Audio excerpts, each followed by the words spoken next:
2005 میں پاکستان میں شدید زلزلہ آیا تھا، مری میں، راولہ کوٹ میں، KPK میں ہزاروں لوگ زندہ دفن ہو گئے، ڈیتھ ہو گئی ان کی۔ تو SCCP کے رولز کے تحت ان فوت شدہ لوگوں کو کلیم نہیں ملنا چاہیے تھا، لیکن میں سلام پیش کرتا ہوں اس وقت کی گورنمنٹ کو، مشرف گورنمنٹ تھی اس کو، اور خاص طور پہ اپنے ادارہ state life insurance corporation of Pakistan کو، کہ باقاعدہ جو فوت ہو چکے تھے لوگ، کئی کی شناختی کارڈ نہیں مل رہے تھے، پتہ ہی نہیں چل رہا تھا، تو باقاعدہ ان کا ڈیٹا نکلوا کے ان کے پاس جا کے جو فوت ہوئے تھے ان کی فیملیز کو ڈیتھ کلیم اسٹیٹ لائف نے پے کیے۔ اعوذ باللہ من الشیطان الرجیم، بسم اللہ الرحمن الرحیم، السلام علیکم ورحمۃ اللہ وبرکاتہ۔ میں ہوں آپ کا ہوسٹ میر ظفر اقبال ظفر، تکافل لائف انشورنس چینل سے، اور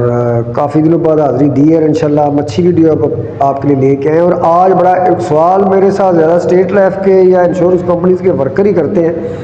تو ریسنٹ ایک سوال آیا ہے کہ جنگ کے دوران، مطلب ابھی اللہ نہ کرے ایسا ہو، انشاءاللہ نہیں ہوگا،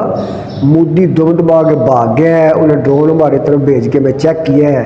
کہ ہم جاگ رہے ہیں کہ سو رہے ہیں، تو ہم جاگ رہے تھے انشاءاللہ تعالیٰ، ہماری فوج جاگ رہی تھی، ہماری قوم جاگ رہی تھی۔ تو کلیم کے حوالے سے بات ہو رہی تھی کہ اسٹیٹ لائف یا تکافل یا کسی بھی انشورنس کمپنی کا جو ڈیتھ کلیم ہے اس کی کیا جو ہے کنڈیشن جنگ کے دوران۔ تو آپ کو واضح کر دوں، 3 کنڈیشن جو ہیں ان میں ڈیتھ کلیم نہیں ملتا۔ بات آپ نے غور سے سننی ہے، پاکستانی کو حوصلہ نہیں ہارنا چاہیے، کیونکہ آگے خوشخبری بھی ہے اس بارے میں، اچھی خبر بھی ہے۔ 3 صورتوں میں کلیم اسٹیٹ لائف کا یا کسی بھی کمپنی کا ڈیتھ کلیم نہیں ملتا۔ فار ایگزامپل 20 لاکھ کی انشورنس کروائی تھی، بدلے 3 لاکھ جمع کروایا، اب اس کی ڈیتھ ہو جاتی ہے ایکسیڈنٹلی یا ویسے طبعی موت، فوت ہو جاتا ہے، تو اس کا کلیم ملتا ہے کہ نہیں ملتا۔ اگر طبعی موت فوت ہوتا ہے بندہ تو کیسے فوت ہوا؟ بیماری سے فوت ہوا، کلیم ملے گا۔ اب ایک ہوتی ہے قدرتی آفات،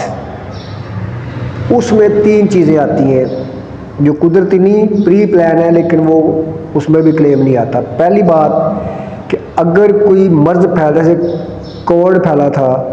جیسے تون ہو، یعنی متعدی امراض جو ایک سے دوسرے کو لگتے ہیں، جس میں اموات بہت زیادہ ہو جاتی ہیں، تو وہ قدرتی آفات بولا جاتا ہے، تو اس میں کلیم نہیں ملتا۔ 3 لاکھ بغیر جمع کروایا پلس اس کا بونس مل جائے گا، اس کا اگر 20 لاکھ یا 40 لاکھ کلیم ہے نہیں ملے گا۔ دوسری پوزیشن یہ ہے کہ قدرتی آفات میں آتا ہے زلزلہ، شدید سیلاب آ گیا تو کلیم نہیں ملتا وارثوں کو، ٹھیک ہے۔ تیسری صورت ہے جنگ کی صورت، جب باقاعدہ جنگ ہوتی ہے، ایک تو ایئر اسٹرائک جیسے انڈیا نے کی یا پاکستان نے کی، اعلان جنگ کرنے کے بعد جب 2 فوجیں آپس میں لڑتی ہیں تو وہ ایٹمی حملہ ہوتا ہے، کچھ شدید بمباری ہوتی ہے، لوگ شہید ہوتے ہیں، تو اس کا بھی ڈیتھ کلیم نہیں ملتا۔ لیکن میں آپ کو ایک خبر بتا رہا ہوں، 2005 میں پاکستان میں شدید زلزلہ آیا تھا، مری میں، راولہ کوٹ میں، KPK میں ہزاروں لوگ زندہ دفن ہو گئے، ڈیتھ ہو گئی ان کی۔ تو SCCP کے رولز کے تحت ان فوت شدہ لوگوں کو کلیم نہیں ملنا چاہیے تھا، لیکن میں سلام پیش کرتا ہوں اس وقت کی گورنمنٹ کو، مشرف گورنمنٹ تھی اس کو، اور خاص طور پہ اپنے ادارہ state life insurance corporation of Pakistan کو، کہ باقاعدہ جو فوت ہو چکے تھے لوگ، کئی کی شناختی کارڈ نہیں مل رہے تھے، پتہ ہی نہیں چل رہا تھا، تو باقاعدہ ان کا ڈیٹا نکلوا کے ان کے پاس جا کے جو فوت ہوئے تھے ان کی فیملیز کو ڈیتھ کلیم اسٹیٹ لائف نے پے کیے۔ ایک بات واضح کر دوں، ڈیتھ کلیم بنتے نہیں تھے لیکن کلیم دیے، چونکہ جنگی صورتحال تھی تو سوال اٹھا کہ جب جنگیں ہوتی ہیں، جنگ سے ڈرنا نہیں چاہیے، جنگ ایک حقیقت ہے۔ اب 2 افراد میں غیرت کے نام پہ جنگ ہوتی، لوگ قتل کر دیتے ہیں کسی کو، تو یہ 2 ملکوں کی جنگ ہے، یہ اسلام اور کفر کی جنگ ہے، اگر لوگ شہید ہوتے ہیں تو انشاءاللہ جنت میں رتبہ پائیں گے. تو اگر جنگ کے دوران بمباری میں یا جو زمینی وار ہے اس میں لوگ شہید ہوتے ہیں یا مرتے ہیں کسی ملک کے تو لائف انشورنس کا ڈیتھ کلیم نہیں ملتا. بہت شکریہ، جزاک اللہ. اللہ حافظ.